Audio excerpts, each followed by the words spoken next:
Hi guys, I'm Adrian, and today's show, Southland. Only 9,800 police officers patrol the city of Los Angeles, an area of 500 square miles and 4 million people. Now let that sink in. This is the mindset you want to have while watching Southland. The stress of this fact alone is enough to build all around tension in every police encounter, every police officer, and everyone interacting with these police. This stress and tension encapsulates the entire show and all of its drama, dialogue, and characters. Southland is a show about police officers in Los Angeles. It follows that documentary style of filming like The Office or the show Cops. This type of filming does incredible service to how the show is presented and how stressful these police encounters become. This style of filmmaking adds to the drama and makes the show feel more real. It adds a level of realism only one can accomplish without hiding the camera. It's not like a Marvel movie or a high budget action film where the camera doesn't exist. They make it extremely obvious that someone is recording all this. That camera makes you feel that you are actually part of everything that's going on, part of the conversations, part of the crime stopping, and part of the characters. It's like getting everything from a bird's eye view while still being in first person. Southland makes you feel the vulnerability in each character. They show you how, no matter what, the odds are against the police. With these odds, it forces a cop to think about self preservation in a selfless job. With every crackdown, with every bust, every radio response, and traffic stop, these cops are always risking their lives. This forces them to think about the responsibilities the cops have as regular people, because that's what they are. Regular people just like you and me. They have to think about their children and families. They are supposed to protect the public, but they have to protect themselves as well. Southland does its best to respect its audience, trying to keep the show as real as they can while still entertaining us in the best of ways. I'll go on to say that Southland was easily a Shield level hit, and that I believe Southland was heavily overlooked. It went on for 5 seasons, and I never hear anyone talking about it. It's been a few years since I did a binge, but this show goes on my top 10 and with great reason. The situations these cops get put in and put themselves in is nothing short of noble, yet heartbreaking. Now, I could give you a full in-depth analysis, but for this one, I just want to go over a few main characters while still giving you enough to be really intrigued and actually go watch Southland. Here, I'm going to go over just 4 of our main characters, and I'll also share some of the crazy happenings they've been involved in. First up on the stand, we have John Cooper. John was the epitome of the strong, straight white male, always trying to keep a level head and not add to the problems they're trying to fix. When in the field, he was always the one to provide reason and do it with an iron fist.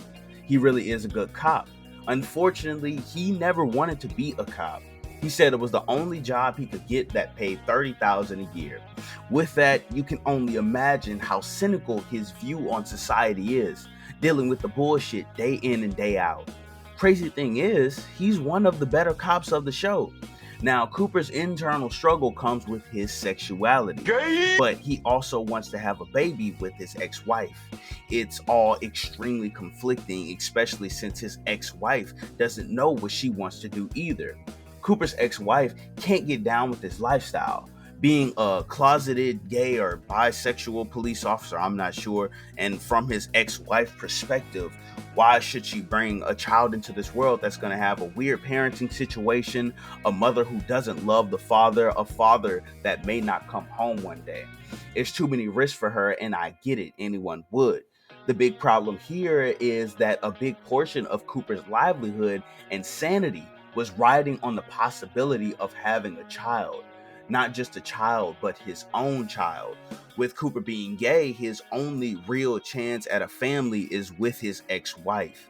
For a long time, these hopes and expectations are what kept him going, but upon losing that possibility and being denied a child in life, a child of his own, his downfall was truly heartbreaking. Next on the stand, we have Sammy. Sammy is an all-around great cop. He cares about his job, the people he's around, sometimes even the criminals he's involved with. Sammy understands his purpose as a police officer and does everything in his power to do his job effectively and with respect. Sammy's wife is fucking insane. Like I said, Sammy cares a ton for the people in his life, but with these character traits, Sammy made the mistake of marrying a woman who was severely mentally ill. Now, whether she's always been like that, I don't know. Maybe somewhere along the line, something happened and it broke her. But she put Sammy through the ringer day in and day out, trying to deal with his divorce. What makes this an ongoing battle and what makes this whole situation worse and more serious and intense is that they have a kid together. An infant at that, a kid who can't speak for herself and says, I want daddy or I want mommy. And sometimes the baby is like this toy that they're fighting over. At one point, the baby was solely used by Sammy's ex-wife as means for manipulation. She even tried to blackmail him. The kinds of issues they get in would really be funny in a comedy, but they make the show a little too real, and Sammy and his ex-wife can get a bit disturbing at times, in a good way, I mean. Still, for the most part, we're all on Sammy's side when it comes to the kid. At the end of the day, Sammy is just a man trying to do the right thing for him and his family, which unfortunately includes his ex-wife, as well as be a good cop and take care of the city the best he can. Next on the stand, we have Officer Benjamin Sherman, the rookie. Now, Benji here has a rich background and a really rich lawyer daddy, and the other cops make that a known fact. Naturally, being rich basically raises the question of why the hell he wanted to make $30,000 a year and be a cop.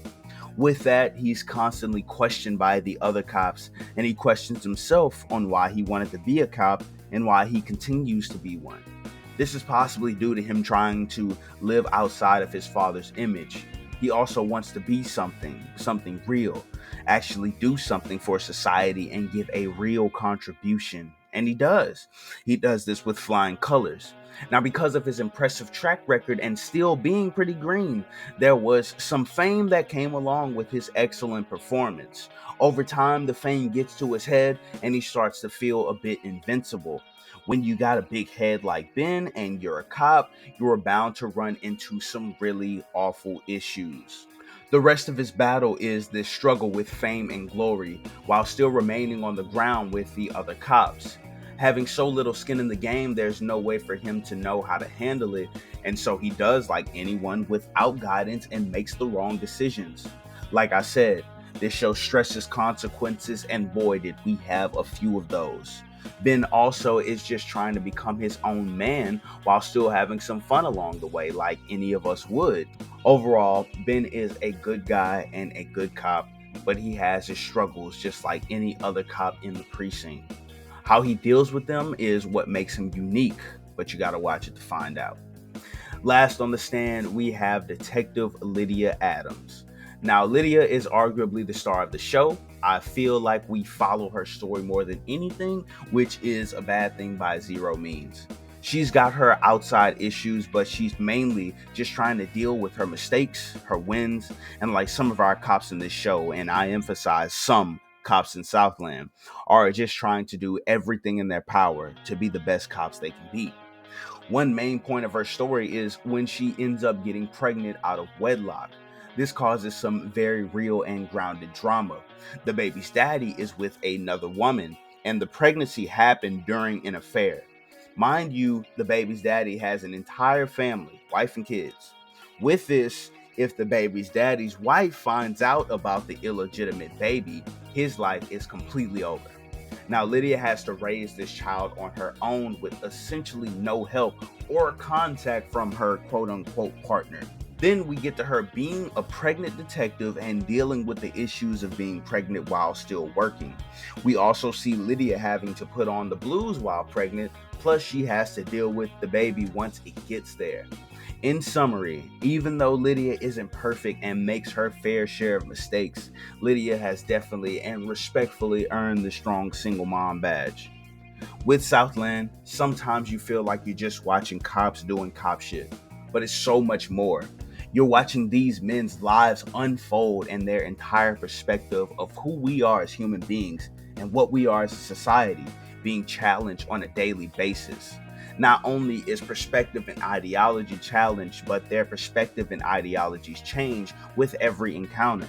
Police as a whole deal with treacherous events on a daily basis. That means that probably at least once a week, on average, a cop sees or experiences a horrific event that a normal person may only see once in their lifetime or not even at all. This does some crazy things to your mental, and Southland explores that with as much realism as they can squeeze into those frames. Now, in these frames, we see how intense these police encounters can get, and we see how these intense situations affect these officers. We see the devices they go through in order to cope with the everyday craziness of being a cop, coupled with the everyday craziness of everyone's varying home lives. We see what happens when things go good, and we see what happens when things go bad. Spoiler alert, things go bad all the time. Southland provides that documentary feeling from shows like The Wire, almost being a commentary as well as a thematic story. The creators have accomplished what is a very fictional show that's a little too real for comfort. Now, I've gone over a few of our main characters, but it's the side characters that really give you those holy shit moments.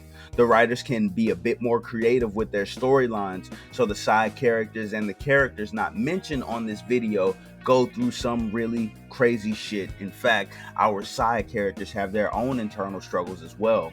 These issues always translate to them being cops and how they handle certain situations, and these internal struggles always come full circle.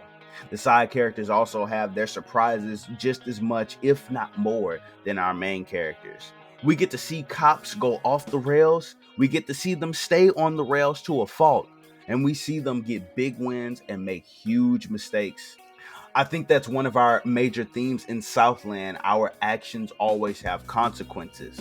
Everyone has done something shitty and they have to make up for it and deal with what they've done. The police are technically supposed to be our superheroes, but they don't have superpowers and they're not perfect. These police have just as many, if not more, flaws than me and you, and they have to deal with that while dealing with everyone else's flaws as well.